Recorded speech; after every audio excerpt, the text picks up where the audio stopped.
Good morning, ladies and gentlemen, boys and girls, children of all ages. We proudly present to you the Sideline Junkies Podcast Network.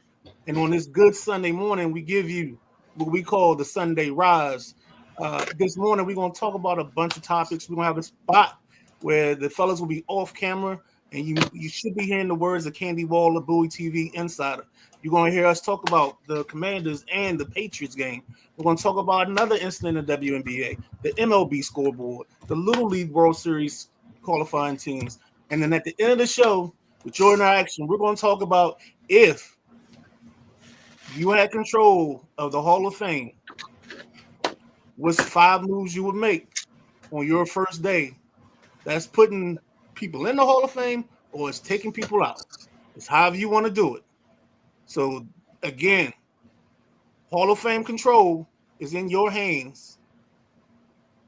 You get to make 5 moves. You can put people in, you can take people out. And that's that simple, folks. With all that being said, this is the Sunday Rise. I'm the Midnight Rider. He's the Gentleman Jack. That's the big guy, KG. And we welcome you to watching us and enjoying us and participating with us on this show. Take it away, KG. Good Sunday morning to everyone. Let's start this off the right way. First and foremost, how you gentlemen feeling this morning? Oh, we good, baby. Oh. I forgot to interrupt. I got to interrupt you 1 second. This morning, because we do have football, it's been specially requested that the Boss Man's gold collection plate be used this morning for services. All I wanted to do. Definitely. All right. Well, That's right. Fellas, let me say this. If you didn't check out the WrestleManiacs last night, please go back and check that out because we went in. We talked a lot. I mean, we started the show off on Saturday the way we started it off on Sunday. So there's that. That was kind of fun. But I got reprimanded. I just want to let y'all know that. Oh. I got reprimanded by the boss, man. And I ain't talking about BJ. It started off. You talking about Mama? Kind of. Boss lady. It kind of started off before the show. You know, I had to go through my whole Val Venus thing. And she was like, who? I was like, you don't remember Val Venus? And I told her what the show was sponsored by, and she wasn't trying to hear none of that. But last night was a good show. If you have not checked that out, please go back and check that out. Let's kick this off. Preseason football, baby. Man. You got the scoreboard, Midnight Rider. Run the scoreboard down to me, please. Give me a second on that. I just want to say this. What? Every year, I say the same thing. And we got a comment from Coach Jackson here. And I love what he says right here. He says, here to start the week off right. I love it. That's what we do. Right. Sunday Rise starts you off right. Now, I say this every year because you get people, mostly Cowboy fans, that get all geeked up and happy and backslapping and this our year. We going to the Super Bowl. Y'all been saying this our year since 1996. It's 2025. We're talking 29 years. 29 years. Y'all been saying this our year because you had a good preseason. I remember they beat the Rams badly. Or they were beating the Rams badly one year in preseason. And then when the starters came out and the backups came in, the Rams came back and torched them.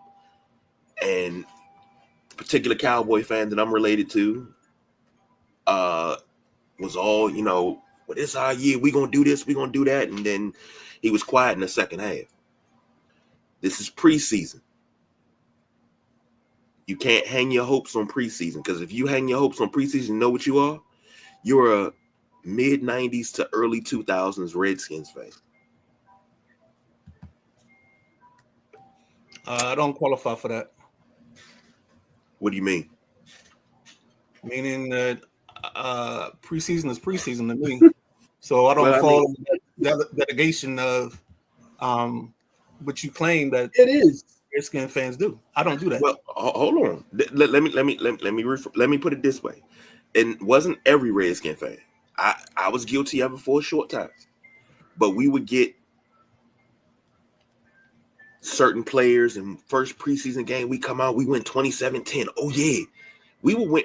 If that was the case and preseason went the way that it was supposed to go, the Redskins would have 5 to 7 championships already. We won so many preseason championships. Go ahead, Jack. No, I'm one of them guys that you made that statement to. Okay, I'm not sitting here jumping for joy, sprinkling powdered sugar, thinking the Skins is going to the toilet or going to the championship. But I just wanted to see something. Every other team played starters. I'm just looking through some numbers here. Hell, J.J. McCarthy's played. All the other quarterbacks played. Why Washington had 30 main guys on the bench? 30. Are they that scared? Let's get some reps in, then sit them down. So let's see what happens next. I saw absolutely nothing from Washington. Their defensive backfield, their defense in general, looked like Swiss cheese against New England. So I hold off until y'all want to start talking about that game. But, you're referring to me. I am one of those that you're referring to, but it ain't like that. No.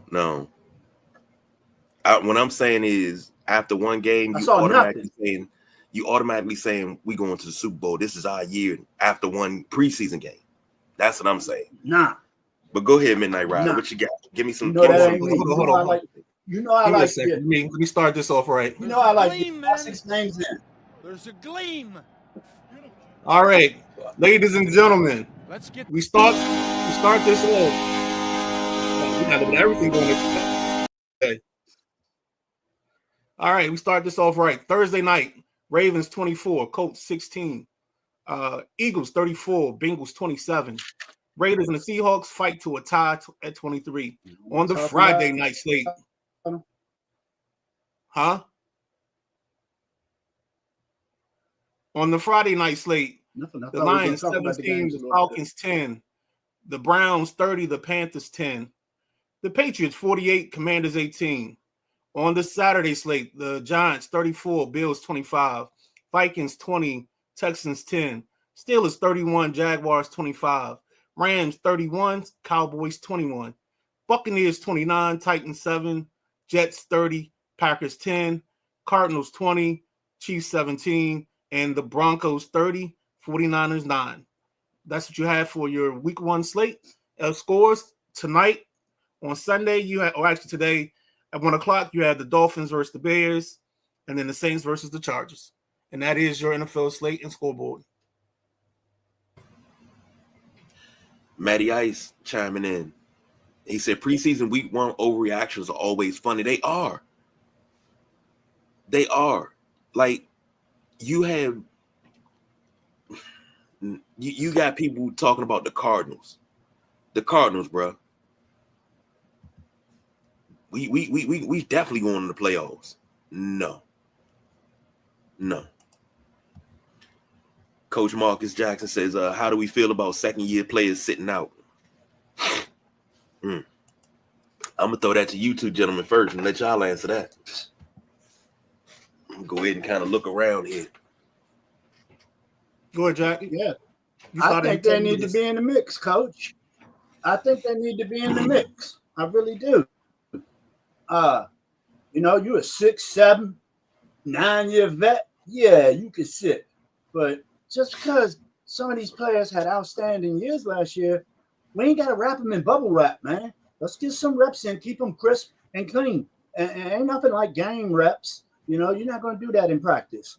So I hope to see some good starters out there, because as I said, there was 30 plus players that should have been playing that didn't play for Washington yesterday. And I watched every other game and seen a lot of stars come in for at least a series or two. So I don't know. I saw nothing except that running back, that young boy. Krosky Merritt looked good.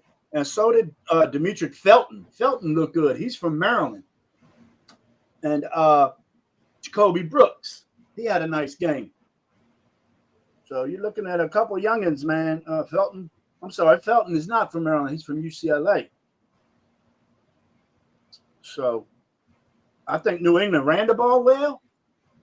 They ran right through our front line every time. I mean, Newton was in there for a little while, and he did get a sack, but that wide receiver for New England, Chisholm, rookie from East Washington. Watch for Efton Chisholm, Efton, Efton Chisholm. I think he's going to be a good ball player. What was Coach's question again? I know. I know.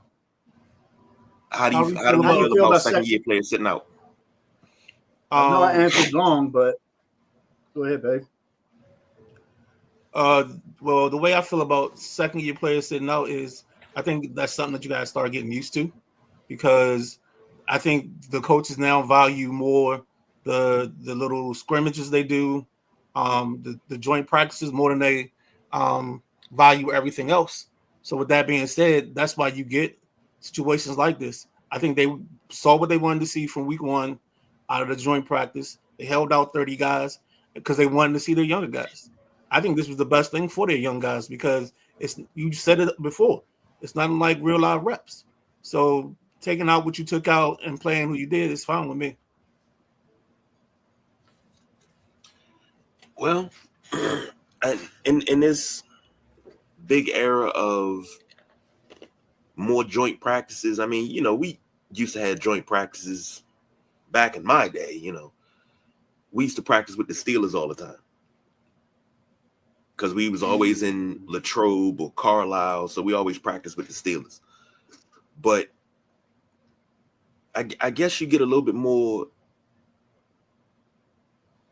enemy fire, I should say, because you're not hitting your guys, and you can see a lot more in these practices because, like you said last week, it's more situational. It's a little bit better, so I understand.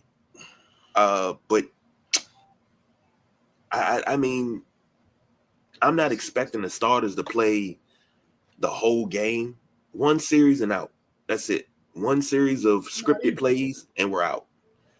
Even if they're first-year players, second-year players, whoever. But second-year players not playing in the preseason, you got to get out there. You got to get some reps. You got to get them reps. Because I need to see if you regressed or have you progressed. So, and Coach Jackson said Bill is adult.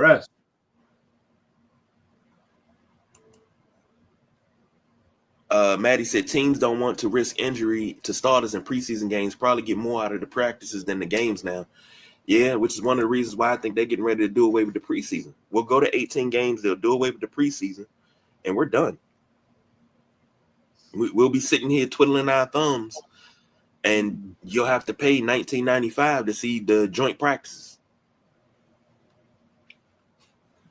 So I think that's what's going to happen. We ready to tackle this stuff? What stuff? This stuff. I'll let y'all go first because I guess y'all got more good stuff. I can go first because mine is very, very. My whole reaction is very, very short. What? I already said what I said about it. I didn't see enough out there. The defensive front four and the backfield, defense backfield look like Swiss cheese. I'm serious. The only bright spot I seen was that running back Felton. Krosky Merritt is a running back, and that's something we're gonna need. I think Brian Robinson is on borrowed time. Jacoby Brooks, the wide receiver from Louisville. I like what he did, but other than that, man. And Josh, what's his name? Josh, the quarterback. Josh Johnson.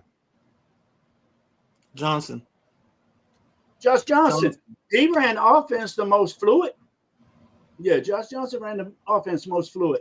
So, I mean, plus it was against third and fourth stringers, but, I thought I'd see more out there because these guys are the guys that are playing for their job. I thought I'd see more sacks, more. I don't know, man. The tackling was piss poor on Washington's behalf, and it made us make New England look like they're going to be the team I said they're going to be. As I said, New England will double their win total, possibly get 10 wins this year.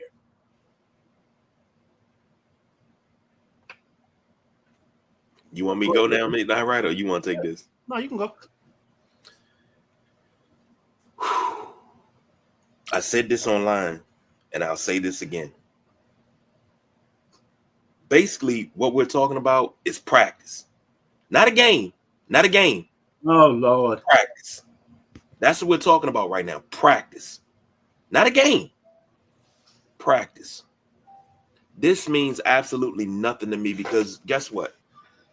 I said this in a DC group when they were talking about the game, and they was like, well, Washington look like they're gonna be stuck in the rut. How you give up 55 points against Philly and 48 against the Patriots? And somebody brought up a good point. We gave up 55 against Philly in the NFC Championship game. We gave up 48 in a preseason game. They don't keep stats for preseason. Number one. Number two, I'll take a 0-3 preseason if that means a trip to the dance. I'll take that.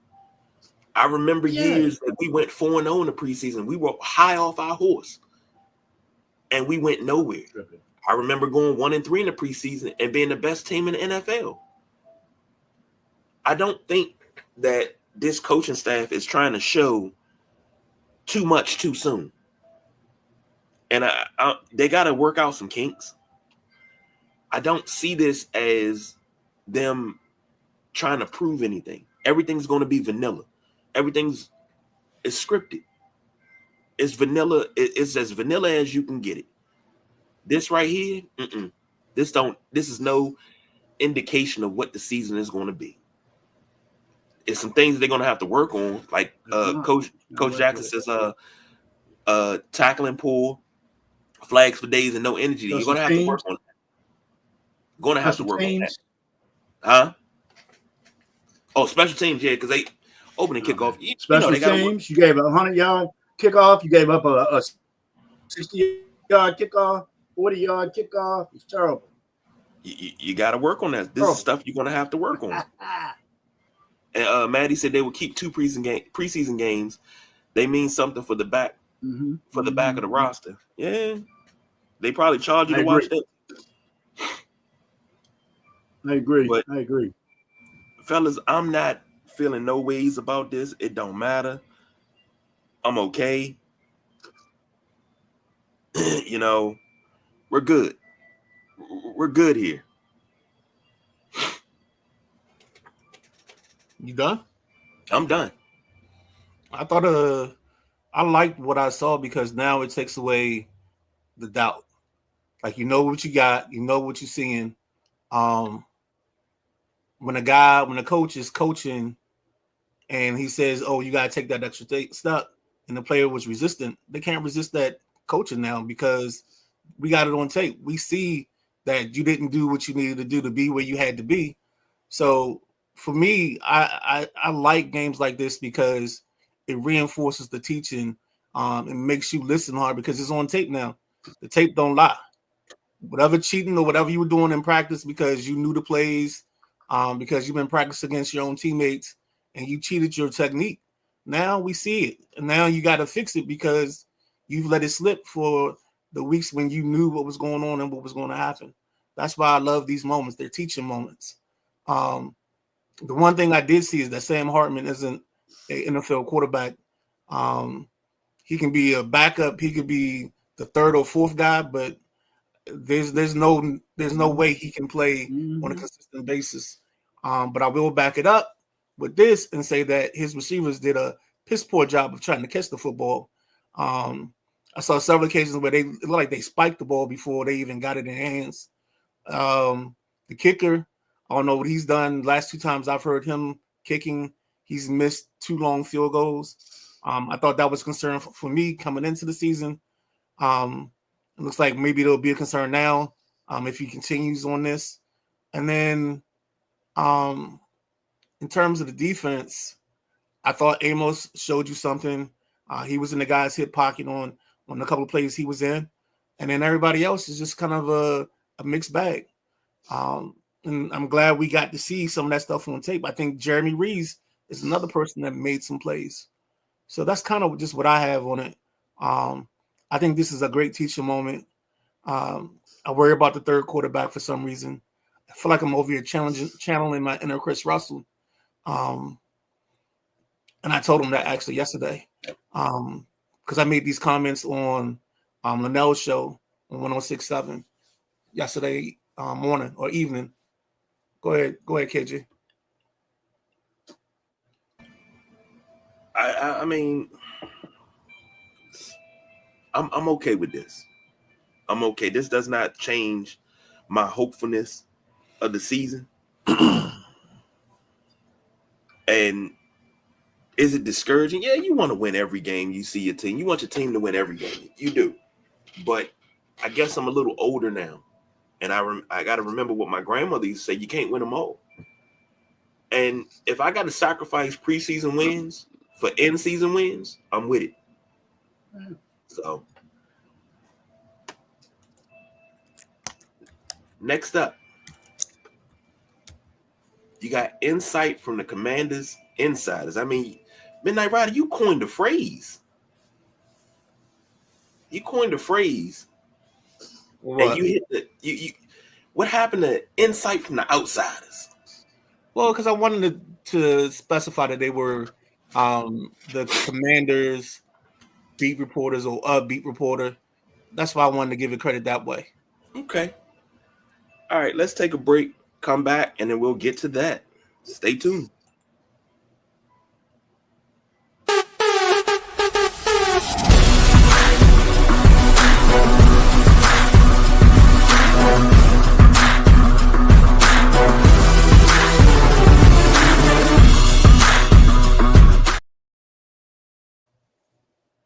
Welcome back, folks. It's the Sideline Junkies Podcast Network. It's the Sunday Rise. What we're going to do is we were fortunate that one of the Commanders insiders, Miss Candy Waller of Bowie TV, was nice enough to record like a nice little message for us, kind of giving us her thoughts, her feedback on the game. Hopefully we can make this a reoccurring segment where we get some information from somebody that is on the beat. They give us a couple of their thoughts. KG, will you do the honors? All right. Well, gentlemen, I ask you to mute your mics. Everybody, sit back, relax. We're going to put that banner up right there. And we're going to give you insight from the Commanders insiders. Here we go. Hi there. Hopefully this voice message goes through. Candy Waller from Bowie TV to give you my quick synopsis on the Washington Commanders' first preseason game against the New England Patriots. I think, head coach Dan Quinn said it best, right? The game was sloppy in all three phases. The first, out the gate, literally, Travion Henderson with a 100-yard kickoff return on a Washington Commanders special teams where that unit is really the flagship and the anchor for the type of tone and attitude that this team is going to have when they get on the field from both the defense and offense perspective, right? They set the tone. And 100-yarder for a touchdown. As head coach Quinn called it, it was a gut punch. He also mentioned that some of it was confusing. And I can tell you, in the press box, those of us that were there, because it was not a lot of local media there for this game, we were shocked, right? Like, yes, we know that it's air quote, just the preseason. But the Washington Commanders and this staff and team have set a standard. And it doesn't matter if it's for the starters or for the depth roles. the standard is the standard. And what everyone saw last night was grossly below the standard. You could feel the vibe from Coach Quinn. You could feel the vibe from the coaching staff, the team at large, that, it's not about wins and losses. We know that. And we know that for sure in the preseason, that it's not about wins and losses, but game day reps in the NFL are game day reps. And that did not look good at all. Some of the bright spots, Johnny Newton. This is a player that I'm like, okay, in his second year, we really want to see him take that jump. This was somebody that I know, at least across media and the fan base as well, was thinking was going to be Jonathan Allen's replacement, or that's why he was there. I don't necessarily think that that's why he's there, but at any rate, was still someone that could bring that level of production. So really wanted to see what he would contribute and do. But in terms of the second year, from last year's draft class that did play, Luke McCaffrey had to leave at the right at the top of the game due to an illness. So didn't get much, he didn't do anything really because he had to leave due to an illness. Ben Sinnott, quiet night for him. So didn't see and didn't really hear what I really wanted to see from them at all. Jordan McGee and Javonte Jean-Baptiste from last year's class are injured, so they didn't make the trip at all. Dominique Hampton is another second-year player from the draft class. He's drafted a safety. He's been working as a linebacker. Did not see much at all from him at all. He actually looked, kind of out of sorts at times, as did much of that linebacker unit. But you did see some flashes from rookie linebacker Kane Madrano. I think another piece of this that is so super important, the quarterback play, right? I was surprised by how off Sam Hartman was. Sam Hartman, this is his second year in the system. We know he spends a lot of time with Jaden Daniels. They are close friends. And I just would not say that he was going to be Jaden Daniels 2.0 or anything of the sort. But when you are talking about an attempt to solidify your role and your spot as the third quarterback, he didn't get that last night. That did not go in his favor last night at all. Not that it did for Josh Johnson either, but you're going to see a bit more from him considering his veteran status in the years he's been in the league. But definitely not what you wanted to see from the quarterback performance for that third spot. The receivers, I think now it is abundantly clear whatever is going on with the front office and Terry McLaurin, it needs to be resolved. The experiment is now over. Let's be done with this. Get Terry signed. Currently, there's not a wide receiver one. They don't have one. Okay, I watched joint practice on Wednesday, game last night. Hey, figure this thing out, because that is going to be a huge loss and a huge drop in production. Something's got to get done there ASAP. Josh Connolly Jr., from an offensive line perspective, I think he's continuing to improve. I think he had a good night. He did well at practice on Wednesday. I think he did well last night. I liked what I saw from him. But again, this goes back to that right guard position. When Sam Cosmi is out, what's the production going to look like in that spot? There's good news so far about when he can come back, but I still think that right side of the line, we know what's up on the left side now. We know what's up. But thing of note, Brandon Coleman is dealing with the injury as well. But that right side, still a lot of question marks there. Running backs, we definitely saw some from Bill Krosky Merritt, so that was good. But I think that's still a player, while he's shown flashes and everybody loves it. Let's be very clear. Brian Robinson Jr. is your running back 1. Austin Eckler is your running back 2. There is no fear or threat of either one of them losing their spot to anyone else in that running back room currently. So that, that's of current day, right? So I've kind of gone through all of the offense from the defense, going back to the linebackers. Did not see much there. Was not pleased at all from that perspective. From a safety perspective, I was really shocked to see Tyler Owens not make an impact at all. He also looked out of sorts. He left a little bit to deal with an injury. He did walk off the field. Also want to mention that depth cornerback Bobby Price does have a concussion, and he is now in the protocol. You all may have seen he hit his head kind of hard on the ground last night during a pass breakup situation that he did last night. So he made an impact, but he's unfortunately now suffering a concussion from that play. You see all the energy in Jeremy Reeves. Way to go, Revo. I think that unsportsmanlike penalty was bogus, but, it is what it is. But that's something to be mindful about, right? That is certainly something to be mindful about. I'm trying to think through, but Revo's bringing the energy. Revo's bringing the exact energy that people want to see and what the team wants to see. So that's good. That's great. But I guess with, penalty calls and everything, you just never know.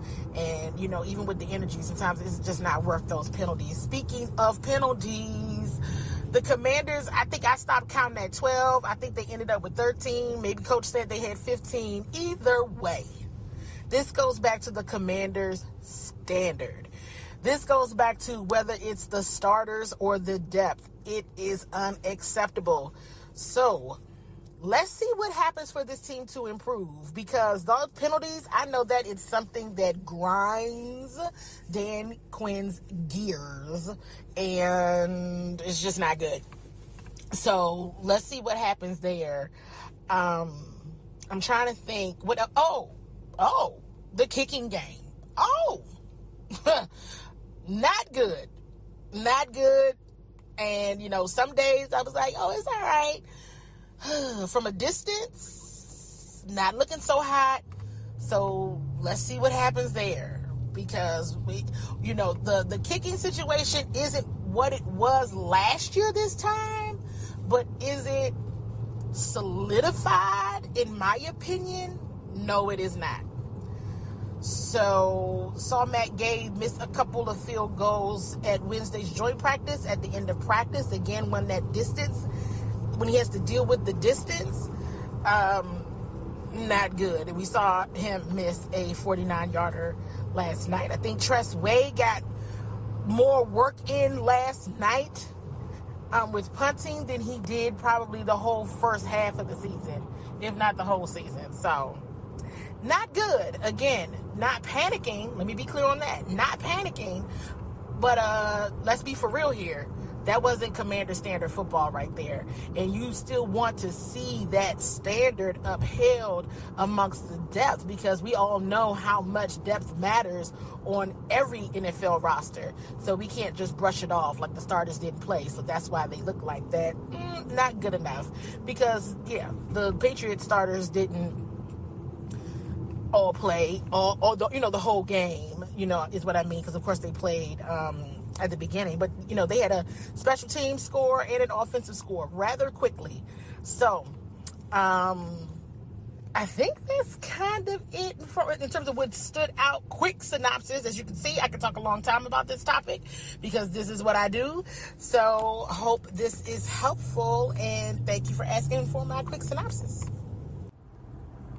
Hi there. Hopefully this voice message goes through.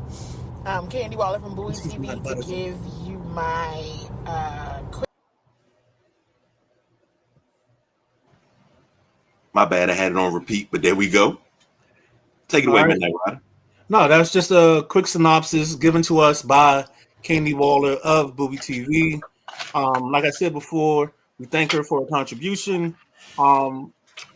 Guys, really, we're trying to just bring you as much information as we can.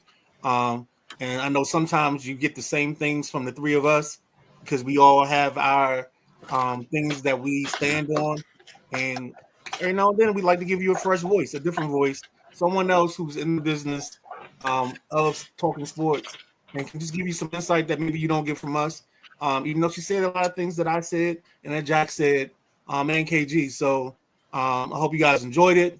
I look forward to trying to get her feedback next week on the Monday night game. I think it's the Bengals, and we'll go from there. Something I wanted to bring up before we get out of this segment and we move on to the other sports, if you guys don't mind, is I don't know if you guys saw it last night, but the 70-yard kick from the Jacksonville kicker. Did you happen to catch that? Our guy can't make a 49-yarder, but this kid Cam, I think his name was Cam Miller. I know you Cam Little. Cam Little. Thank you. I knew you had a note on it. He threw foot in that joker. Yeah. I mean, it looked like it'd been good from 75. Dude, it hit the net pretty. Yeah. I mean, it hit the net at least 10 feet high, and that net's 8 to 12 yards behind the field, depending on what stadium you're at. Man, that John would have been good from 80. And it's nuts because when you got a kicker like that, the end of the half, you always got a chance to score. You know, if you got ball last, and that was what Jacksonville did yesterday. It was a couple seconds left on the clock, and said, let's set it up and get 3. And good Lord, that boy kicked that ball. He's gonna break Tucker's record this year. Watch.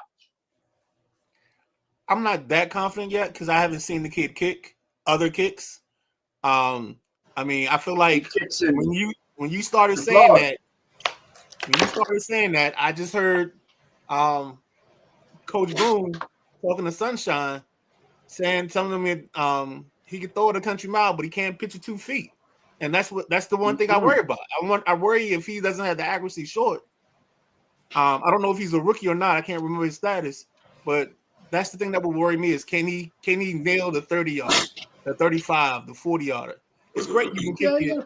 It's great you can kick it 70, but I mean I remember the great Cal Bowler being able to throw the ball through the uprights on one knee. You know what I'm saying? One knee. Yeah. So it's just all the trickeration is nice, but we need the consistency. Don't do that. What? We talked a long time. We've been doing this for quite some time together. And I think I remember I told you we talked about players that we thought were going to be great and damn good. And I was like, Kyle Bowler was that guy, man. I thought Kyle Bowler, strong arm. I seen what he did from the 50-yard line. Me too. 60 yards. I was like, oh, he's going to be a beast. And every time that's brought up, I'm like, geez, I missed the boat on that one. Dude, the whole room missed the boat on that one. If you talk to, who is it? Y'all get Jeff Nail in here and you ask him what is the Midnight Riders' weakness when it comes to quarterback play, he's going to tell you strong arm. If the kid's got a cannon, I'm in love with him. I got love for him. Oh, I know that's right. Yep. Anthony, and I like Anthony. Nobody brought up anything. I brought up anything about my quarterbacks this weekend. No. I had 3 quarterbacks performing this weekend. All 3 of them look nice. I'm telling you. Trust me with my quarterbacks. There you go. Now this is the part where you say their names so the people that aren't us know who you're talking about. If you watch my show, you know who I'm down with. I'm down with Shedeur Sanders, Jackson Dart, and Daniel Jones. All 3 of them going to be starters by the end of this year. At some point this year, all 3 of them will start. And you sitting there dogging on Sanders saying, yeah, he the best quarterback in Cleveland, but what does that say? Man, that boy's first NFL game, I thought he did damn good. I mean, let's put his numbers in perspective. He threw for 138 yards. So that's not really hear me out. He played a good ball game. I was impressed. You're making it sound like I don't like Sanders. I like Sanders. He holds the ball too much. I thought Cam Ward was better than I had Sanders. And I think we said this in our show when we did the quarterback thing. You had Sanders one, I had Cam one. So it's that. But the other thing on this part of talking about Sanders is I just want to see him do it week in and week out because I clearly think he's the best one. But that room doesn't leave me jumping for joy. I mean, Dylan Gabriel, Kenny Pickett, Joe Flacco. I think at this point in time, like they probably have Geritol in the locker room for Joe Flacco. He probably has an AARP chair in the locker room, but that's why I say the room's not impressive. So sometimes being the best of the ugly room isn't always the best scenario. That's all I'm saying. Well, I'm gonna say this: if you've seen that pick of Flacco, Deshaun Watson, Kenny Pickett, I think that was that wasn't Deshaun Watson, that was Dylan Gabriel. All of them sitting there, and you see them guys just like everybody's look like they got tears in their eyes, but Flacco got the biggest smile on his face. Somebody said, "Yeah, Shador is Flacco's rook." He's been there. That's his rook because they sit and they talk, and they have fun. But Flacco is teaching him the game, and I think Flacco's teaching all the guys the game. But I think Shador is the one that's receptive of it the most because Shador has been tutored, mentored, or instructed by pro football players. I mean, Touchdown Tommy. He's been working with Tom Brady since he was probably 8. So yes, he'll pick your brain. He's been taught the right way, man. And I think Joe Flacco is the perfect mentor for him right now. I like it. I like what he's done. I like what he's doing. And this is good. Maddie said she said grind his gears. That's a drive time bit there. Yeah, I stay away from that one. Guarantee he just made himself the first kicker taken in a lot of fantasy leagues. Hey, somebody might pick him first overall. I've seen people pick kicker first. Unfortunately. What you need to do is delete that league and never go back to it ever again. Oh no, I'm not in it anymore. Ever. I left that league. I left that league about 5 years ago. I'm good. That's why I created my own. Well, aren't they changing now? With ESPN I'm sorry. I just saw Matt's comment. Oh, that's but aren't the platforms for fantasy football changing, KG, or are we still under the same one? We still on the same one. And what was it, ESPN or Yahoo? No, we on the NFL. NFL? Okay. Mm-hmm. I mean, I still got it locked in my phone. So and NFL get fantasy going. NFL is our league for fantasy, and then ESPN is where we do all our picks. So we'll be resetting that soon, getting that back up and running, so we can get back into the mode. Sunday picks. And Maddie said saying those three will start a game with the QBs in their system is like predicting the sky will be blue. And they want Flacco to play the first 6 games because it's a brutal first 6. That's if he can stay upright and healthy. Hey, Maddie, I know you active right now, but I didn't see I don't remember your top tight ends for fantasy this year. I would like to put a person that I think should be in your top 5, and that's David Njoku, especially when Flacco plays. Whenever Flacco plays, he plays like Tarzan. He doesn't play like Jane. Yeah. Mm-hmm. Yeah. That's true. But we down to 12, 14 this year. 12. He said 14. 14 is not a bad number. Midnight Ride's gonna be 36 before you know it. Well, Matt thinks See, y'all not used to dealing with adversity. That's why y'all couldn't get it, because y'all didn't deal with adversity. And the season with adversity, and what we had, 16, 18 teams, I came champion, was done. I had a team that was put together rock solid. You got a second? I can just run down what I saw so far in this first week of preseason. Yes, sir. Can you Just be quickly. quick with it? I will. New York Giants Buffalo game. All the quarterbacks that played for the Giants look good. Dante Miller, the running back from South Carolina, looked really good. Buffalo got a running back, University of Maryland product, Ty Johnson, and Frank Gore Jr. from Southern Miss looked good.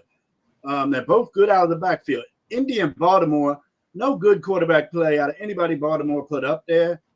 Dearness Johnson looked good from University of South Florida. And for the Colts, Tyler Warren looked good.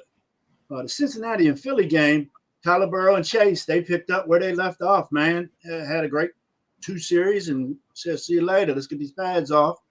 Tanner McGee, quarterback from Stanford, started for Philly. Looked excellent, man.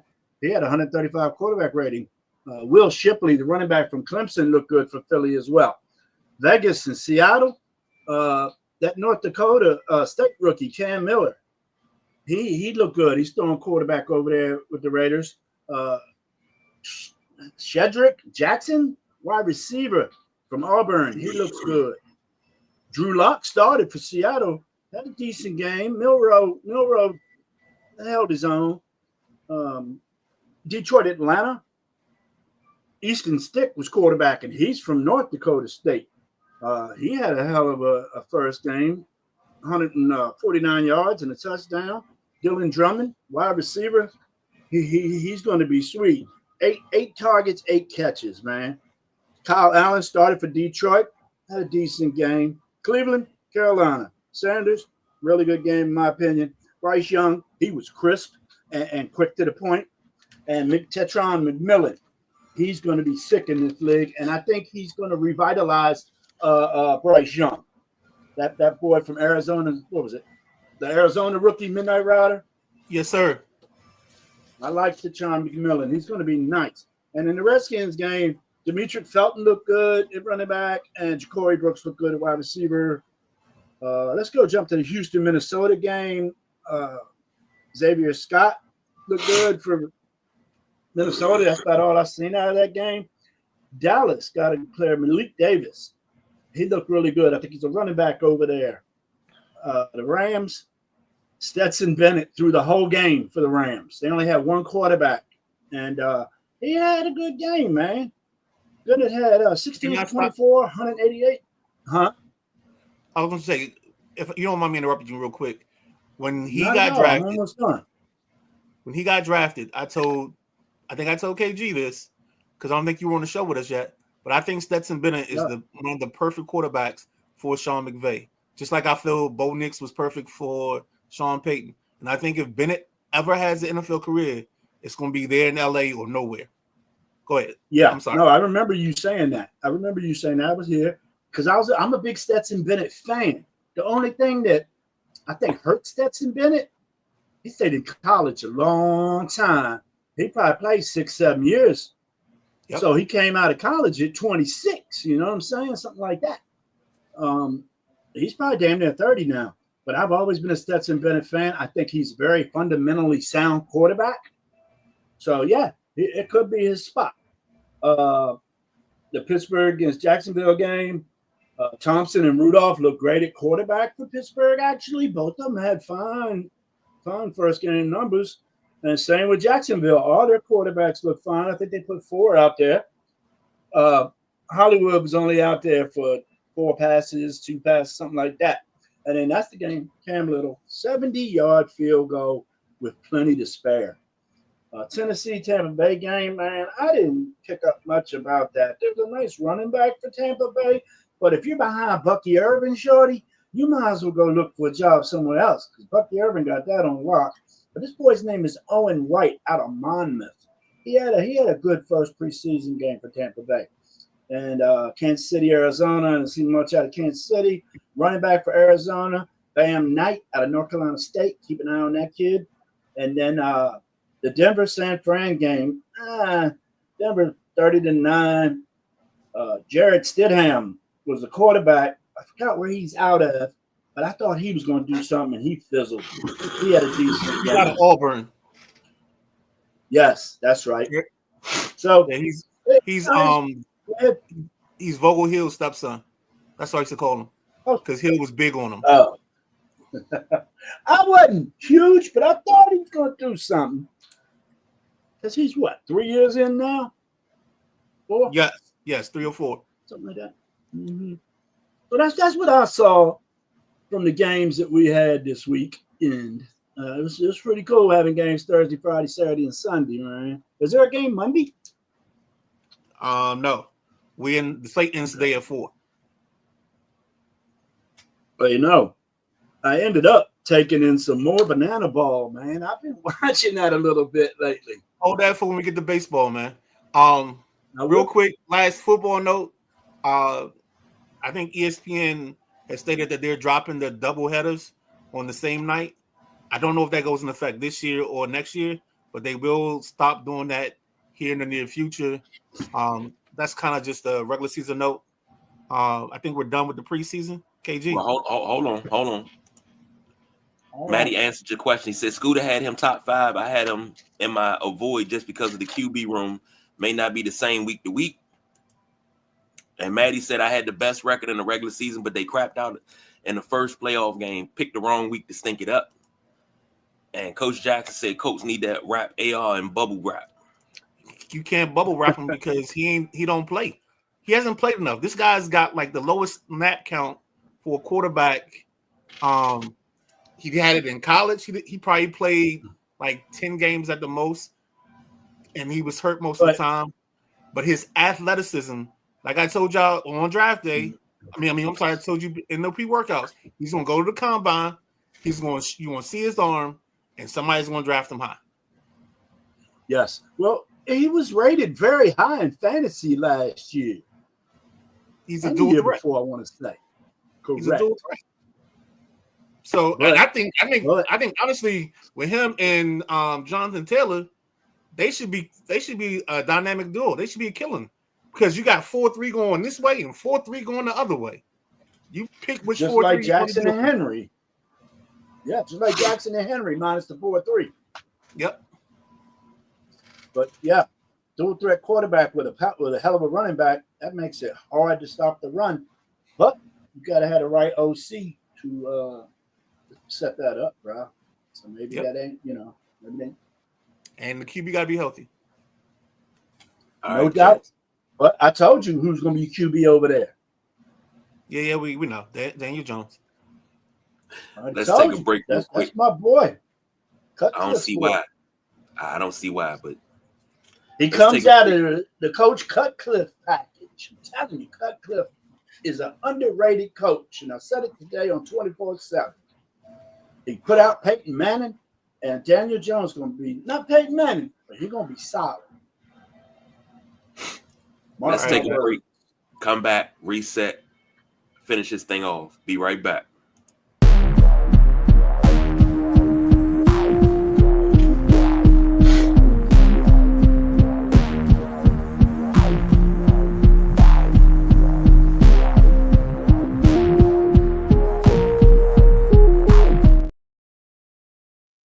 Ladies and gentlemen, welcome back to the Sideline Junkies Podcast Network. It's the Sunday Rise.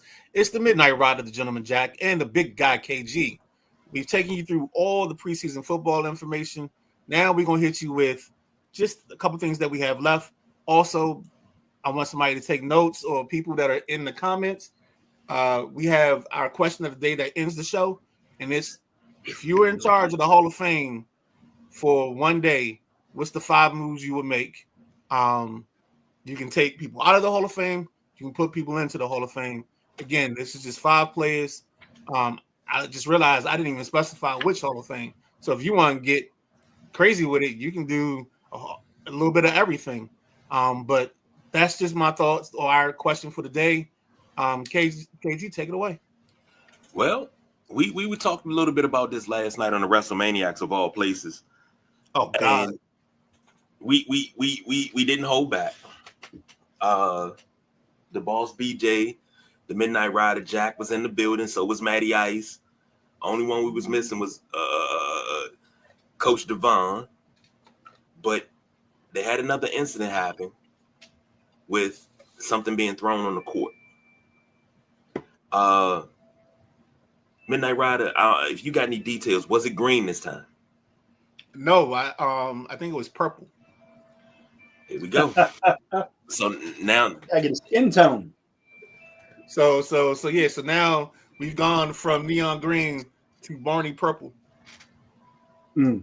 I mean, if it's Barney purple, then maybe it's singing like, if it gets started moving, it'll sing "I love you, you love me." No, oh my bad. Never mind. Everybody talking about, man, how they keep getting it in. I mean, it ain't hard to conceal, especially if you're a dude. I mean, they're gonna frisk you and they're gonna feel some junk. I mean, it's easy to conceal, in my opinion. So I don't think it's it's just your just opinion. copycats. Yeah, I was gonna say I don't think it's. Go ahead, Jack. I'm sorry.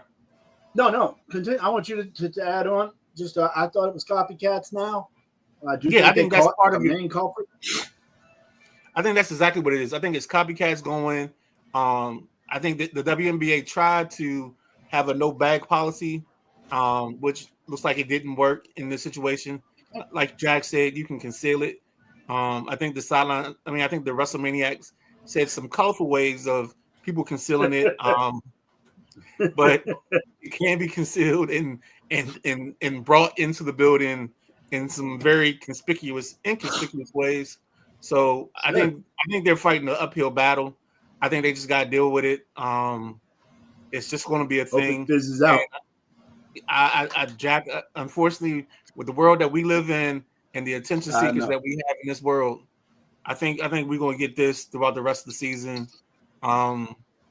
So that's a shame. Yeah. So Breakout. What's that song? It's raining. Whatever. Yeah. It's raining dicks. Nah, man, it's sad because they get ready to come down to the playoff run right now. Things are getting tight. They jockeying for position, and you're talking about dildos. Where J-Dub at? J-Dub, man, you got to come in the show again. We're talking about that topic that caught you off guard last week. No, I think it's terrible. Yeah, I think it's the wrong message because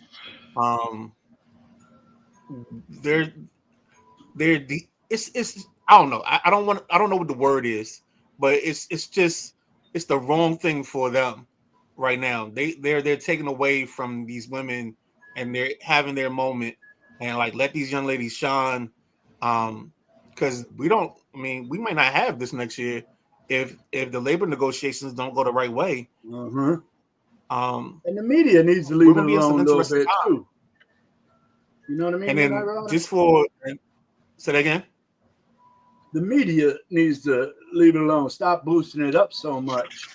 Yeah, but the problem is, even if you don't show it on like ABC News or whatever, you know where it's going to get shown? In every Twitter field. Somebody's got a phone. Fields. Yeah. Exactly, yeah. Because today's world, yeah. We all know at like around 1:35 a.m. Midnight Riders on reels and sending them to everybody. So that's how y'all get like information from me. You know something? You the man. I'm gonna say this. And Maddie said he's gonna put the incident and it's gonna be featured in Grind My Gears tomorrow at 5 p.m. on Drive Time with Maddie Ice and Friends. I like what Maddie's doing here. I like what he's doing here. Because he heard Candy Wallace said that something grinded her gears, and then he doubled down with a Grind My Gears thing. I like it. When you sell the bit, sometimes you gotta commit to the bit. Sorry, I'm sorry. I'm gonna say this, and Midnight Rider, I agree with you. This is hurting the WNBA more than it's funny. It wasn't. It's not funny. It's not hilarious. It's not anything. Oh, I'm sorry. Tuesday at 5. Childish shit. Maddie Ice will be on Tuesday at 5. Mm-hmm. Mm-hmm. But this is very childish. This is inappropriate. I don't like it because we got so many people that claim to be WNBA fans, quote unquote, and they come to games to do this. and you got people making fun of it. Oh, next person that does it, you're gonna have to go to 10 more games and stuff like that. If you're not a fan of the women, you're not the fan of the league, then don't go, don't support. But if you call yourself a fan of the league, but you don't go to any games, you don't buy any merchandise, all you say is, oh, Caitlin Clark this, and Caitlin Clark saved the league, and Caitlin Clark did this, and it's because of Caitlin Clark they got expansion. If that's all you got to say, please don't come to the league. Please don't say anything to the league about the league or anything. What? No, KG, what you doing, man? Because no. You want everybody. No, this is getting out of hand, man. And it's getting out of hand to the point that we're having hateful incidents happen. Not just dildos being thrown in the court. We got these women getting death threats. Every sport has this situation. You got to live by the Jerry Jones book of relevance. Is all publicity is good publicity. And I understand controversy creates cash. I get that. No. But when you start showing up and stalking players, that's I get where you're going with this part, brother. But I'm not trying to belittle that part of what you're saying. What I'm trying to say is these women need attention on their game, eyes on their game, as many eyes as they can get. So we can't be like hockey fans and shun the people that are there for their own reasons. You can't be like NFL fans that shun the people that are there just because whatever her name is, that Travis Kelce's dating, just because she's there. We can't shun those. Yeah, Taylor Swift. I'm sorry, you can't shun those people. No. They bring in their milkshakes to the yard. But hold on. Let me finish. Okay. You have the fans, or I'm sorry, the fans, because they're not really fans. They can't name another team outside the Indiana Fever. Don't care. They can't.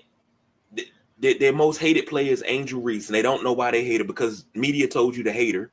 Don't care. But then on the flip side, you got to look at the players that are turning off longtime fans with the things that they're saying. Kelsey Plum, for one, telling that a dude you got people waiting to see you, and you called him weird because he was waiting to see you because he's a fan of yours and has been for years. Calling somebody weird because they want your autograph, that is one of the highest forms of honor when somebody wants your autograph. Oh, yeah. I used to love it.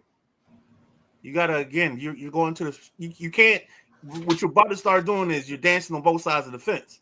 Like, if these ladies don't feel comfortable in their skin right now when they're out, then it makes sense that she called him weird for asking for an autograph or whatever, because maybe she didn't feel comfortable in the moment. Wait. Wait. I'm not gonna let you have that. No, because you gotta let me calling him weird because you're uncomfortable. You didn't have to disrespect him and call him out of his name. You could have said, "No, I'm just not comfortable. No, thank you," and walked off. We as people that dude could have respected that more.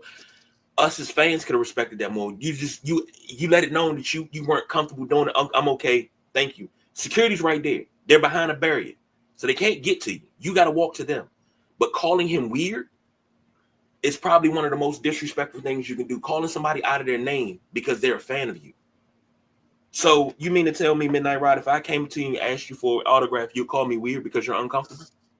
No, but what I'm saying is we don't have the whole perspective of this guy and her interactions. So he could have been in her DMs. He could have been doing whatever.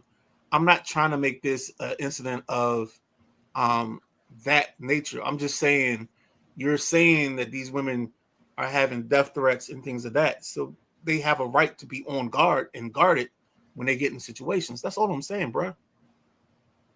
Okay. You're right. I mean, you're right. It's so many different issues. You can't lump them all into one.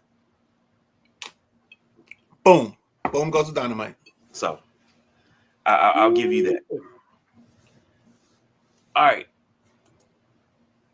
We got a little MLB scoreboard. Hit me off, fellas. Because this y'all thing, I haven't seen any MLB anything for once this week. But I also haven't been watching TV. So what we got? Hey, Jack, do you mind run through it or you want me to run through it? You Hello? can run through it. I'm pulling it up now. All right, cool. I got you. I didn't. Hello? I'm here. Yeah, I got you. I mean, I All can right, so start on with Saturday you right night. now. I don't have Saturday it up. night in the MLB. We had the Braves 7, Marlins 1, Yankees 5, Astros 4. Oh, somebody break up the team. The Nationals 4, the Giants 2. All I'm gonna say, World Series, baby. World Series.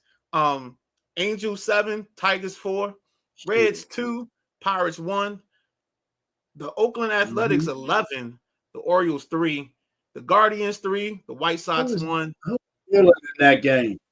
Say that again. I didn't hear you. Pittsburgh. Who was pitching in that Pittsburgh game? Was that Scooby? You mean Skeens? Let's see. Hold on 1 second. And the Skeens, I mean. Yeah. the I got it up. The pitcher of record is Ashcraft. Ashcraft. Yeah. Yeah, they threw the whole bullpen at him for that 1-run win. Damn. Ashcraft, I think that's a lawyer lost, in excuse DC. Cincinnati's trying to make moves. You got the Royals. Ashcraft, and Jarrell. The Royals 2, Twins 0, Brewers 7, Mets 4. That closes out your slate for the MLB. And for my fellow degenerates, today, real quick, Royals Twins at 1, Reds Pirates at 135, Astros Yankees at 135, Marlins Braves 135, Orioles A's 135, Angels Tigers 140, Guardians White Sox 210, Mets Brewers 210, Phillies Rangers at 235, Nats Giants 4 o'clock, Red Sox Padres 410, Rockies Diamondbacks at 410, Rays Mariners 410, Blue Jays Dodgers 410, and then we end the night with a central battle of the Cardinals and the Cubs at 7 p.m. on ESPN. And that is your roundup of MLB real quick. Go ahead. And what we got in the MLB standings, Midnight Rider, the Toronto Blue Jays, they got a 3-game lead over Boston. And the Yankees have dropped 5.5 back. So it's Toronto Blue Jays leading the East, and they're saying, come get it. The Central, Detroit's up 5 games now on the Guardians, and the Royals have dropped to 8.5 back. In the West, Houston's got a 0.5 game lead on Seattle. I think them two are going to battle till the end of the season. In the National League East, Phillies got a 4.5 game lead on the Mets. It seems like every time the Mets win, the Phillies win, so they can't make up no ground. Juan Soto's been on fire over there in New York. I think he's got homers in 4 straight games. So Juan Soto's heating up at the right time. In the Central, Milwaukee has a 5-game lead on the Cubs. The Reds are 12 back, so they got a hell of a run. I don't think it's going to happen for them this year. And in the West, that's the one that I really thought was going to be the tightest and the strongest in baseball. And that's with the Dodgers have a 3-game lead on the Padres.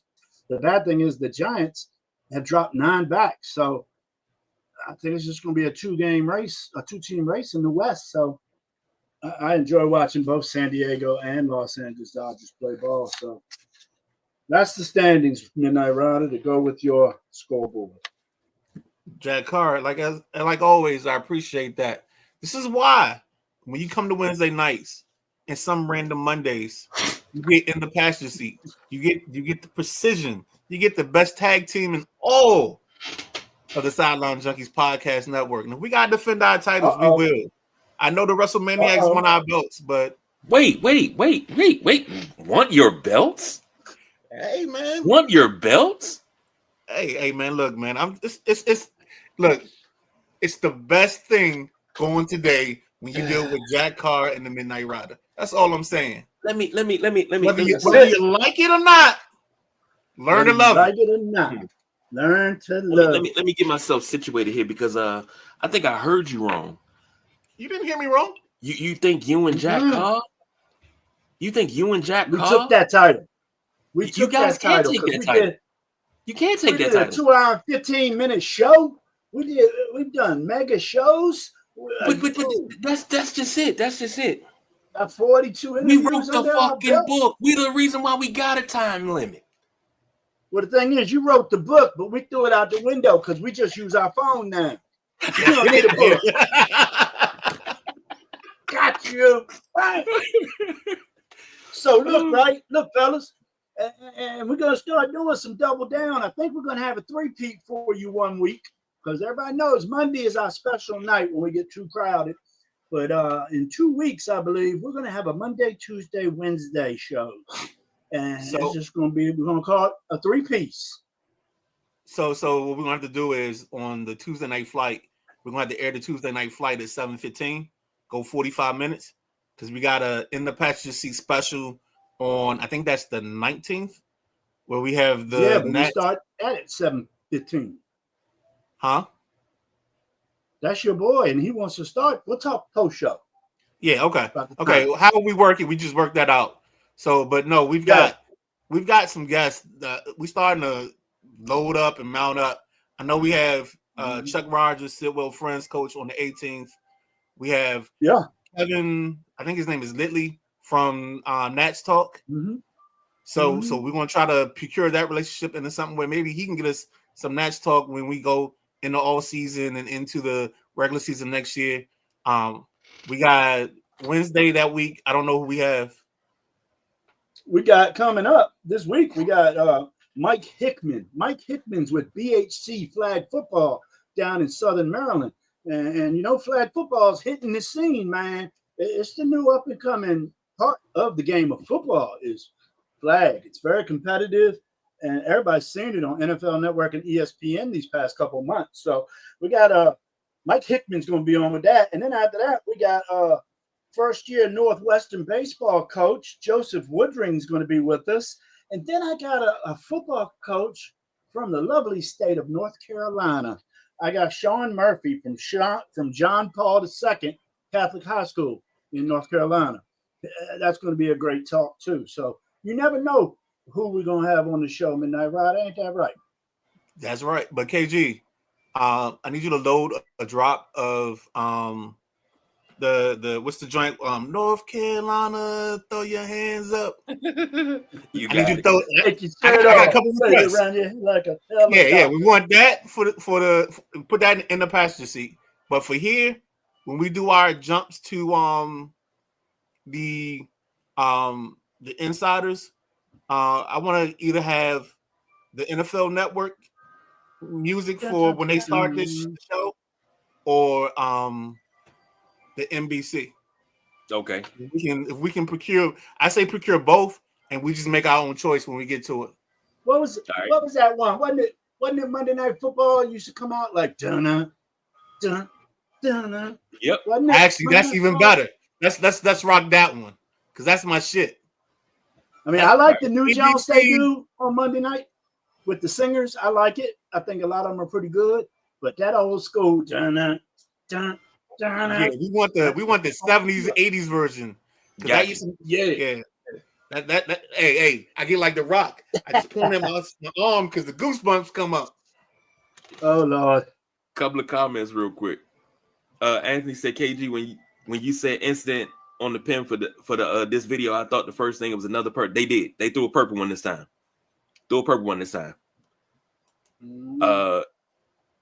Maddie said, don't look now. The Guards have made up 10 games in the AL Central in 30 days, only a half game out of the wild card game. And you know what?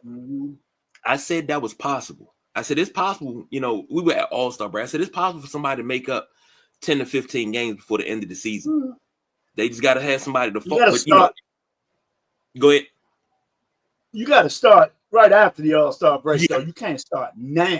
No, you can't start now. It ain't enough time now. You show. And Maddie said Skeens pitched on Friday night. Thank you. And the Mets lost 6 in a row. Yeah, I did see that. I didn't say nothing about it. Coach Jackson said 3-piece and a biscuit. I like it. And Maddie says the gold song like for the Carolina Hurricanes. Little Petey Pablo ain't never hurt nobody. Ain't hurt nobody. And should be easy to find now. Oh, yeah, it's always gonna be easy to find. I can make that. That was from the album Book of Sinners, Chapter 1. Believe me, I know that all too well. Now sticking with baseball. Hey, Jack Carr, can you get us through the Little League World Series so we can pop out and then come back with our Hall of Fame question to end the show? Yes, sir. I just want to make an announcement of the teams that qualified for this 78th annual Little League World Series. There's 20 teams invited to this double elimination tournament, 10 from the United States, 10 from the international, as most people know. It starts August 13th through the 24th. The Great Lakes region is going to have Clarendon Hills Little League from Illinois. The Metro region is going to be Fairfield National Little League from Connecticut. The Mid-Atlantic region is going to be Glenmore Eagle Little League from Pennsylvania. They're only 160 miles from the ball fields in Williamsport. Midwest is going to be Sioux Falls Little League in South Dakota. This team has been hot. They've been in the Little League World Series in 2017. I'm sorry, this club, not this specific team. This is 12-year-old ball players and younger. They've been to the Little League World Series in 2017, 2021, 2024, and now 2025. Is it their time? I like what they got over there. I watched them play. In the mountain region is Summerlin South Little League from Las Vegas, Nevada. We haven't had many participants in the 78 years from Nevada. So Vegas baseball is starting to turn up.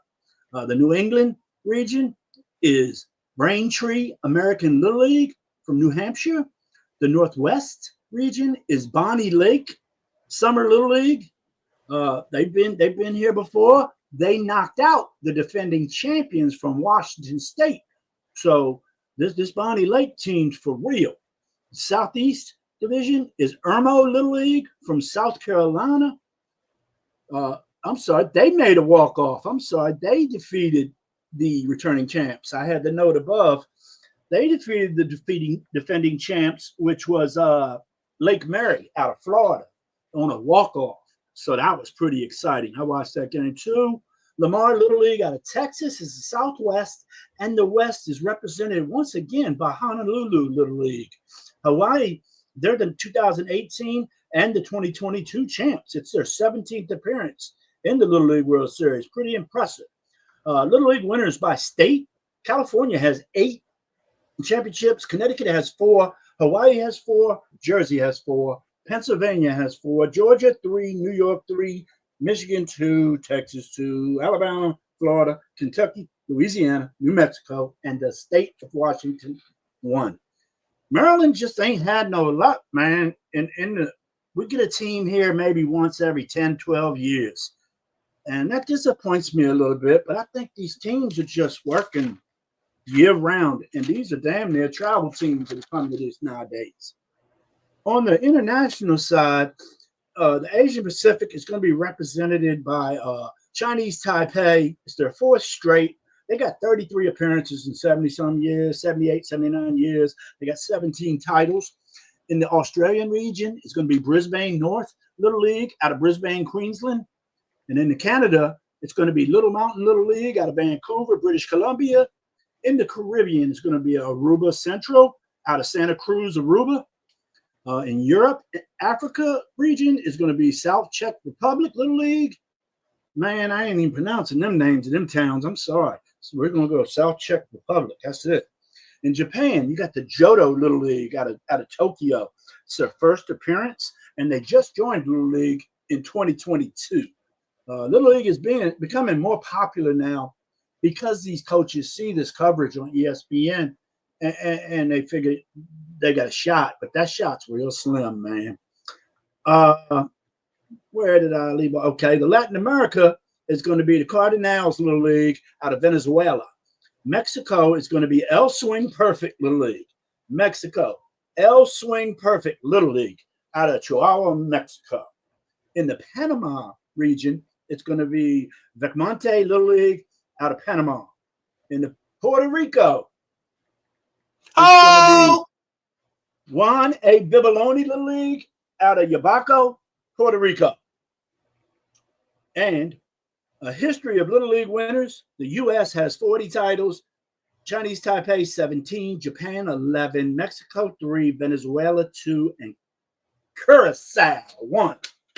No Curacao this year, Midnight Rider. They didn't make it. It's okay, man. I mean, I think. Yeah, I still watch the series. Like I tell everybody, if it's not a DC Maryland team that's close by, I'm Curacao all the way. And then if not, I'm just a fan of the Little League World Series because I love watching these kids and their stories. You know, you think about guys like I think his name is Todd Frazier, who's an MLB player, and he's got like his thing at the Little League World Series of venue. There's just so many guys that we see come through the gates, Jerkson Profar, and guys like that. So I'm a fan of just the show itself, but that's why I have my random thing where I root for anybody on the East as long as it's in the Maryland, D.C. area or the DMV. But if they're not there, then it's Curacao. I think D.C. made it to the semis of the regionals. D.C. put a team in from Capitol Hill. So that was probably your Northwest Bethesda kids. No. That's the kids. Remember, was that down there by y'all? No, remember Wednesday we were talking to Darian, and that's Josh Morgan's son playing shortstop for the Capitol Hill team. Oh, that's right. He did tell us that. Yep. They lost. And actually, that's if you didn't see this week's In the Pasture Seat, we spoke with Archbishop Carroll. The Archbishop Carroll high school football coach, Darian Carter. If I got your last name wrong, I apologize. I think it's Clark. No, that don't sound right. I thought it was that DC. Don't sound right. Check the name for me real quick. Because I want to get the plug. Darian Quick. Coach Quick. Darian Quick. I'm sorry. Okay. Coach I don't know why. Sorry, Coach.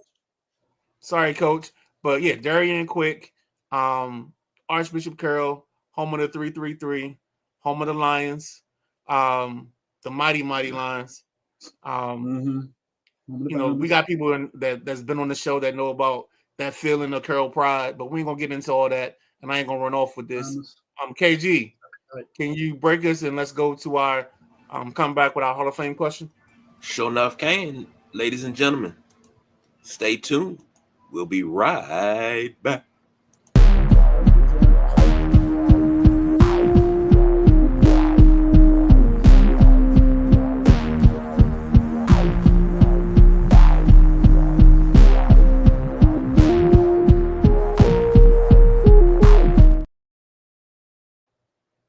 Ladies and gentlemen, welcome back. We are at the last furlong or the whatever it's called, the last stretch, the home stretch. Furlough. That's what it is. I knew it was something like that. I apologize. But we're at the end of. I think they call it that too. It's a furlong. I think they call it a furlong and a furlough, don't they? Okay. Hey, we in the building. Furlough is when they lay you off work. We in the building, baby. It's the Sideline Junkies Podcast Network. It's the Sunday Rise. It's the Gentleman Jack Carr. It's the Midnight Rider. It's the big guy KG. And at this point, since we are off the rails, as I like to call it, we're talking about the Hall of Fame. Now, what we want to do is give you control of the Hall of Fame for one day.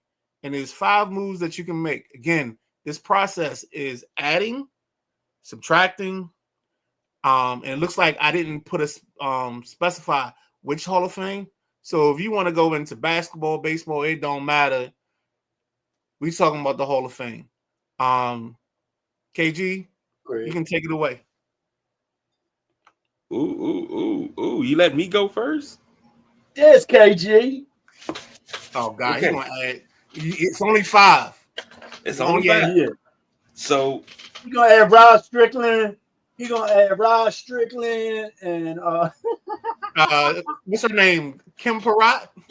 Well, if I'm not mistaken, Kim Peratt's already in the Rod Strickland. she's in the College Basketball Hall of Fame. She didn't play long enough professionally in America to get in the Pro Basketball Hall of Fame. Okay. So You please, sure? don't. Throw in there. She only played 3 seasons, 2.5 seasons in the WNBA. He'll probably be at Eddie It Jones. sound like she was a bum. Sound like she was a bum. No, Jack, she passed away. Oh shit! She passed away, Jack. Say the young lady's name again, please. Kim Peratt. Kim Peratt. I apologize. I ain't know. She that. played 97, 98, and 99. She missed part of the God 99. bless you. Jack Carr don't play with that. My bad. I was just busting chops.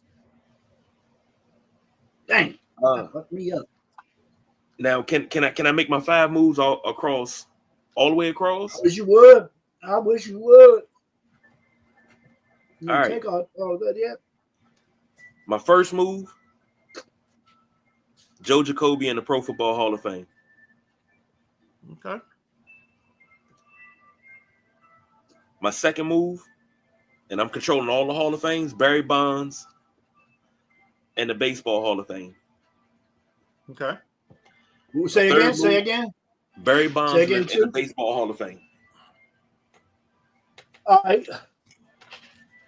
Only reason why I wouldn't put Pete Rose in because he's not here to smell the flowers, and he should be here to get the flowers. Right. I think it's a backhanded compliment for me to put him in after he's already passed on. If he was still here, I'd definitely be my number one. Number three, I would have to say Brian Mitchell gets the call. Most definitely. The Night Riders, don't say nothing. Number 4.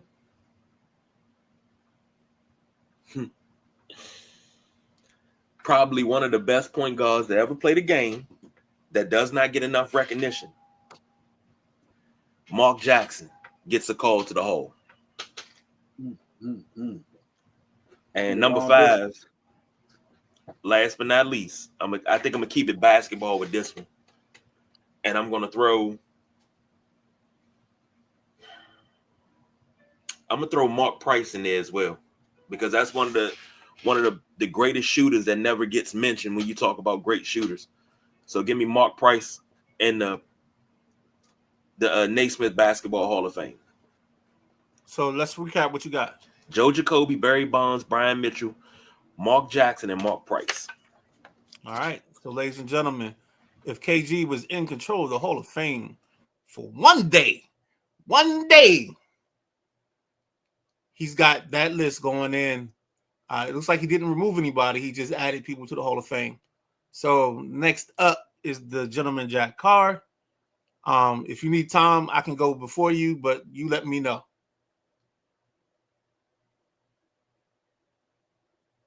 You're on mute. Mute monster. Yeah, I can do a little something.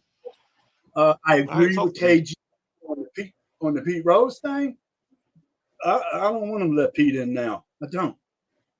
So, and I agree with him on the Jacoby thing. I mean, Russ Grimm's in. I think the whole Hogs period should be in there as a group from what they did for football back then. You got George Starks, Mark May, Donnie Warren, Jeff Bostic. That was a whole unit that the league had on notification. You know what I'm saying? So, Joe Jackson, I'm the same way on him. He should have been in back in the day. I mean, look at his numbers. Everybody, it's only obvious he wasn't in on it, and I don't know, man. I've been doing some reading lately since it's been Hall of Fame time and stuff. The Clemens Bonds thing. And I heard Pete Rose say he thinks they should be in. I shared that on the group WhatsApp the other day. So I'm coming to the thoughts now that, yeah, let Bonds and Clemens in too. So and recap your list. If you've done 5, recap your 5. Jacoby, the Hogs as a group, Bonds and Clemens, and my nose to Rose and Jackson. So I did 6. All right, ladies and gentlemen, there you are. The Hall of Fame, if the gentleman Jack Carr had control of the Hall of Fame, the 5 moves he would make, and then Jack Carr being only Jack Carr himself, he went with 6. So there you go, ladies and gentlemen. My 5, I think this group has, I think we are similar in our thought process. So my number 1 move would be to put Brian Mitchell in the Hall of Fame. Number 2 will be to put Joe Jacoby in the Hall of Fame. My number 3 is I get the Sandman out and we take the rake and we take Kurt Warner and Terrell Davis out of the Hall of Fame because we don't need that bullshit here. We need you to be hot for longer than one track in one summer. That's all I'm gonna say. And then the last thing is, if I get anything, I want to make sure that Barry Bonds is in, because you can't have the best home run hitter, one of the best hitters ever to play baseball, not being in the Hall of Fame just because you dragged your feet on steroids. Because that's a you problem, not a me problem. And that is the Midnight Riders. 5 moves he would make if he had control of the Hall of Fame. And just a quick recap, it's Jacoby, Mitchell, in. Warner, Davis, out. Bonds, in. And that's how we would have our Hall of Fame constructed if the Midnight Rider had his way and ran the world. Do we have any comments on this? Okay. So are we going over to what you eating, or are we going where we going? We're going to what you eating. It's Sunday, so we got to talk about it. What you eating today?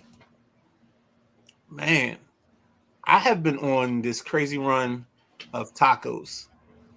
It hasn't been Taco Tuesday. It's been Taco Wednesday. It's Taco Thursday. It's Taco Friday. It was Taco Saturday. I don't know what I'm eating today. I got a chicken breast that I did last night. That I did 2 of them, so I made one into tacos. Tonight, I don't know. I think I'm doing the same thing, but I might have, just because I want to do something different, I might make spaghetti tonight to break the monotony. What you got, Jack? Well, I've been eating a lot of tacos lately, man. Because a little fish taco or some shrimp tacos, that's some healthy shit when you got a bunch of slaw or lettuce and all that cilantro. That's exactly it. There.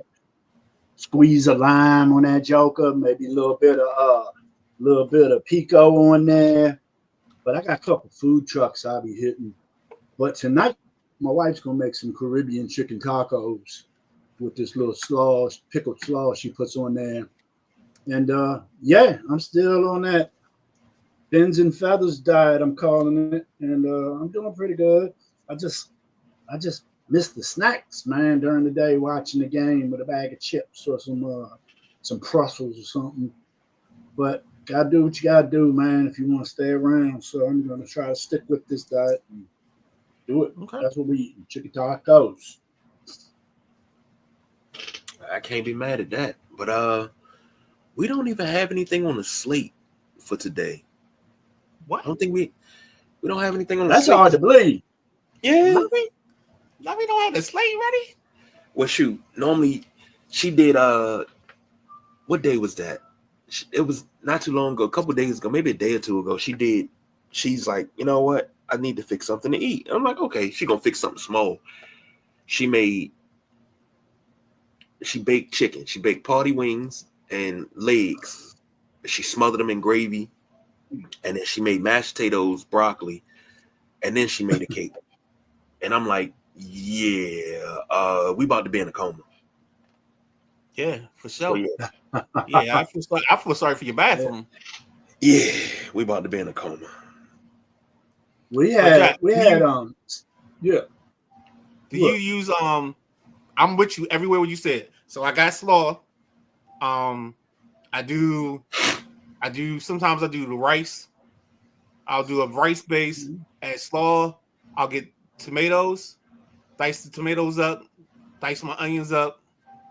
I'll squeeze my lime on it, and then the only thing I haven't done, and I think I want to try, is some cilantro. Yeah, that's cilantro in there. I even throw some cheese on my joint. A little bit of cheese can't hurt you. But Yeah, I do that with the chicken ones. I don't do that for the shrimp. Yeah. The shrimp joint I had at the boxing match the other day, it was small shrimp. It wasn't as big as shrimp as I usually like. I mean, they were so small. There was probably 30 shrimp on my taco, but they was tasty and cooked to perfection. And then I got one the other day, just had 3 shrimp. Them motherfucking big jokers. Dude could have cut them up or something. But yeah, I love the idea that I can eat all the shrimp I want as long as it's steamed or grilled. Because I'm a seafood fiend. And I went there the other day at the grocery store, found some nice, I think they call it 1620s. 1620s, a nice size shrimp. Yep. Got some 1620s for $8.99 a pound frozen. Shoot, I buy that pounder all day. Yeah, I get a nice little pack from, shout out to Amazon Fresh. I've been giving them shout outs. Okay. Yeah, they got a nice little bag. I think it's about it's anywhere from $5.99 to $8.99. You get about 15 and 20 shrimp in there, and yeah, it works. I just, because they're not peeled, so I'll sit like 6 or 7 of them in a container with some water, peel them, and then pat them down, dry them, and then throw whatever seasoning on them that I want, and then that's when I add the slaw and all the other stuff in. But I want to I gotta go to Harris Teeter, so I gotta get their pico de gallo because it's a drier pico. It's not a salsa base. I don't like that soupy stuff. Right, exactly. Like that's exactly what I'm talking about. Onions, tomatoes, cilantro, strain it. Right. You know? But you giving a shout out. I gotta give a shout out to something I did a couple weeks ago. I had a note here. I meant to do it on that Sunday show. I think it was last week. Matter of fact, this joint called Crab Shack over in Edgewater, right there off Route 2. Right there. Okay, yeah, I know what you're talking about. 14. Crab Shack. My man in there. I always go in there and either get the fried catfish or some kind of fish sandwich to roll with if I ain't eating no crabs. So last week was the first time I've been there since I've been eating healthy. So I come in and the owner comes up to me. He's like, "What you need? A catfish?" I was like, I said, "Man, I'm eating healthy. I need fish that's going to be baked or broiled." He's like, "Oh man, I'll make something up. I got some fresh cod." Man, he had these big ass cod fillets, broiled, sauteed, something, and he gave me a roll, but he gave me some lettuce and tomato on the side. So I made lettuce wraps out of it. It was some of the most moist fish I ever had in my life. So I wanted to give the Crab Shack. They're known for their crabs, but I tell you, get that man to make you some fish. It's money. Crab Shack. What's your boy Rob Randall knows somebody with a food truck? Yeah, the barbecue joint, Sergeant Barbecue or something. There we go. I had their brisket. I had their brisket. Mm-hmm. I said, "Hey, your boy Rob Randall sent me out here." This is probably about a month or 2 ago. Dude, I had so much brisket on that sandwich that it lasted me for 2 days. That's how much food Rob got, man. That's the last shout out I got. That's.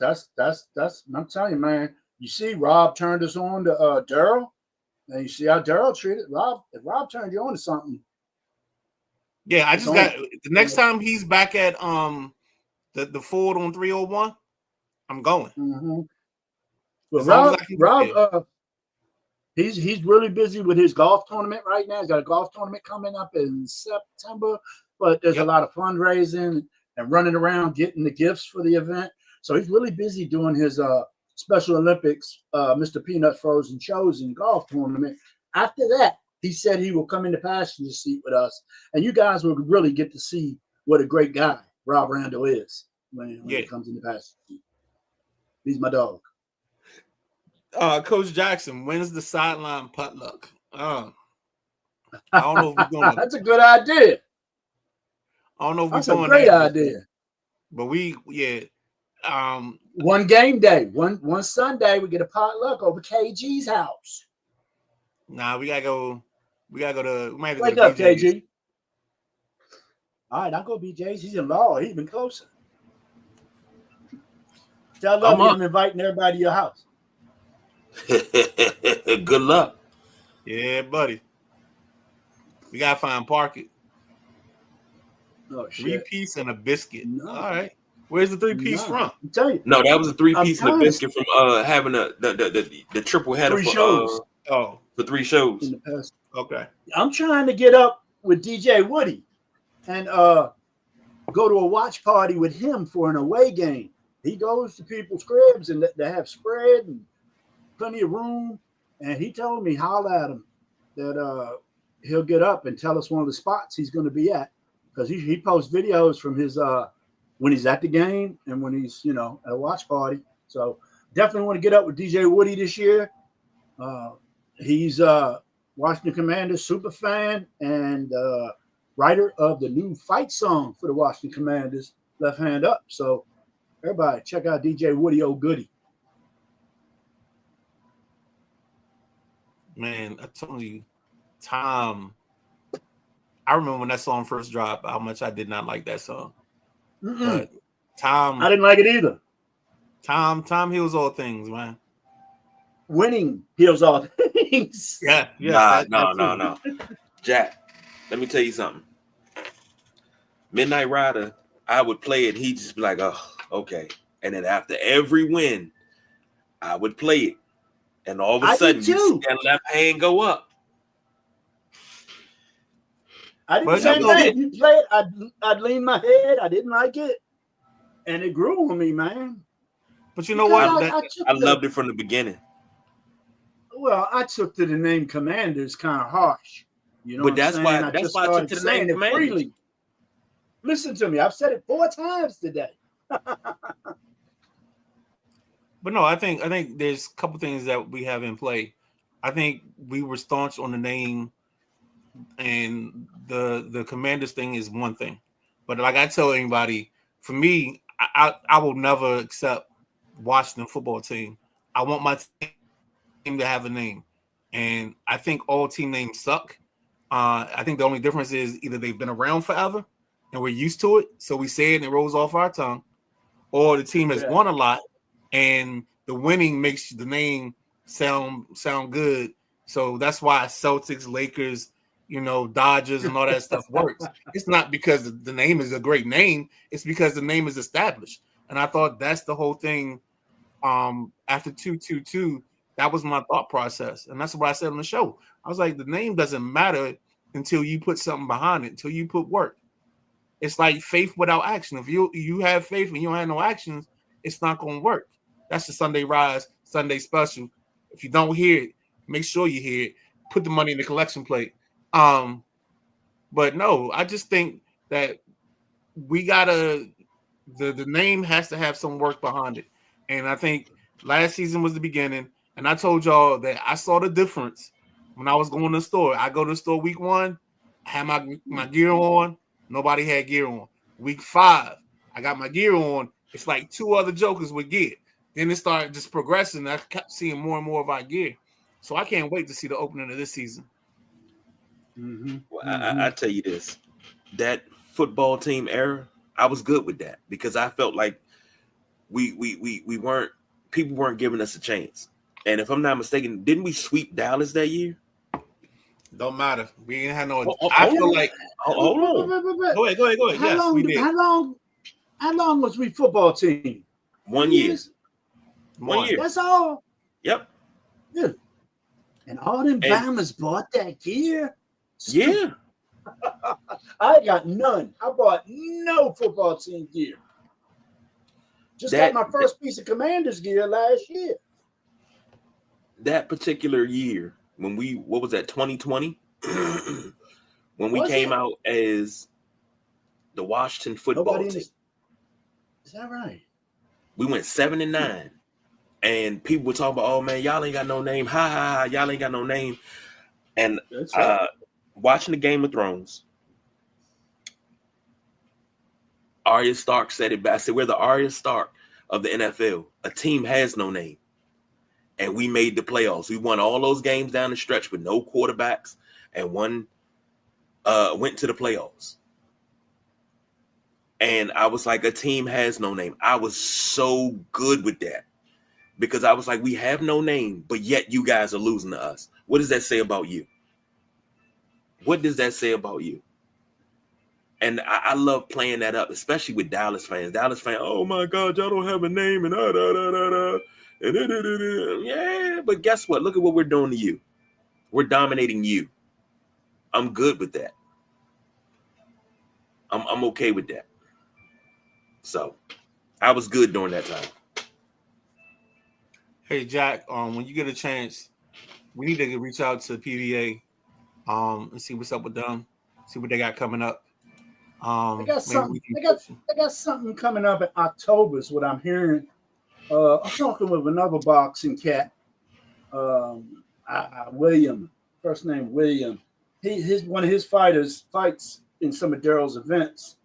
So yeah, as far as I know, October. But I will check in with him. All right, cool, man. I just gave all the fighters a shout out. I know it's been a couple of weeks, but it was something I had on my sidebar that I wanted to send out to PVA. So check that post out. Give me a like.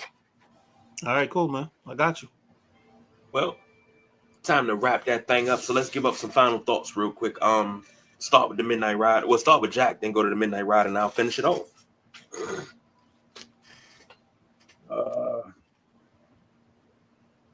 Happy to have week 1 of the preseason under our belts. Thursday, Little League World Series starts. And everybody have a good week. For me, this is a special week. This is a fun week. I think this is a week that you got to start your week off with a little Tevin Campbell, the Pied Piper R&B. You got to ask, can we talk? You got to do some things, man. If you don't have a little Tevin in your life this week, you know, you're missing out, man. The Midnight Rider strongly suggests that you should get a little Can We Talk and that whole little spectrum that is Tevin Campbell. Throw some Tevin in your life. You'll feel better in the mornings. That's all I got. Hey, I can't deny that. I'm gonna say this. If you guys haven't seen it, please go see it. Young 19-year-old race car driver, Connor Zilish, was at Victory Lane celebrating. He went to go stand on top the top of his car and slipped and knocked himself out. Oh my goodness! Got stretched. I wanted to upload that video. Darn it, I forgot. Dude got stretched. I think it's on our Facebook page, fellas. Everybody. I'm sorry about the young man. He got stretched. You see that, Midnight Rider? I didn't. I'm gonna pull it up once we get out of here. And he went to climb out his car window, and when he put his foot on the side of the door to step on the hood, stretched. Yeah, they say he broke his collarbone. Yes, sir. Mm-hmm. So rough fall there, but isn't that since we're in music talk, isn't that the sweetest thing that Lauryn Hill ever known? Was like a kiss on her collarbone. Yeah, kiss on your collarbone ain't breaking your collarbone. I'm just saying, man. I'm just falling off a reference right now, baby. we in the music part of the show. Let's go ahead and get out of here because we can go for another 10, 11 minutes. Yeah. So for the Gentleman Jack, the Midnight Rider, I'm the big guy KG. Got your week started off right. Be back. Pretenders and Contenders still going at 7 p.m. tomorrow, right? Yep. We got 2 coaches coming in tomorrow. I don't have the names right now. He sent me the list, but that's just poor management on my part. But yeah, you get Coach Devon Powell and the greatest sidekick of them all. Like there's me, then there's like Robin and everybody else. But yeah, man. And then if you actually check people's Twitter, Brian Kelly and Marcus Freeman, Notre Dame and LSU respectively, they say I'm their favorite podcaster. So I'm gonna leave it at that. Then on Tuesday we got the Tuesday night flight. And then KG we got the Tuesday drive time edition at 5 p.m. Then we got the Tuesday night flight. Then Right. Wednesday we got in the passenger seat. Then Thursday we got the Thursday night throwdown, which is the greatest show on Friday Eve. And then Friday we don't have anything. And we come back at you Saturday with the WrestleManiacs. And then we reach you right back here Sunday morning. We pass the collection plate around. We got comments and thoughts. And we won't have any Commanders feedback until Tuesday because Tuesday, I think they played Monday night this week against Cincinnati, if I remember correctly. Maybe I'm wrong on that. I think they may play Friday, but I thought it was Tuesday. This was the Monday night week. Well, let me throw this out there, and I'm gonna heap a little praise to Gentleman Jack, Midnight Rider, Coach Devon, Matty Ice, Showtime Sarah, Scooter. Y'all doing the damn thing, man. Y'all doing the damn thing. And I can't leave out the other WrestleManiacs. This is wonderful, man. And I say this a lot. We started off as a weekly show on Saturday afternoons. We started off as a weekly show. Then we evolved to Sundays, and then 3 shows on Sunday. A Redskins perspective on Monday, and we had everything floating during the week. It was no set schedule. We just kind of went at whim. Then we started doing it all audio and everything, man. It's beautiful. It's beautiful how everything has went, and everybody's fit in and found their space. Let's do it, man. Hey, man, we the 2025 version of the Jeffersons, baby. Now we up in the big leagues. Yeah, it is. Moving on up, man, to the east side, to a deluxe apartment in the sky. In the sky. And Coach Jackson, y'all sing. I'm allowed to get a little singing in. The media day is Friday, right? No, so we got the PG County Coaches Media Day. I think it's tomorrow. Tomorrow, okay. So tomorrow on the show. They doing that at the Equestrian Center? Yeah, somewhere like that. So so what we got is, or tomorrow we will have our coaches interviews. Coach Powell will do some interviews on the scene. So we'll have that as part of our content. So you can get a nice wrap up of the PG County high school football scene tomorrow. If Coach Jackson has time real quick before we end, put the location and the start time, that'd be awesome. Yeah, definitely. I might dip out there.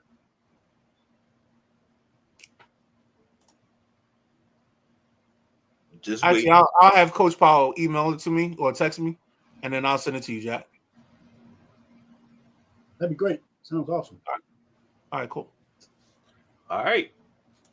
So we actually did an extra 7 minutes. So for the Gentleman Jack, the Midnight Ride, I'm the big guy KG.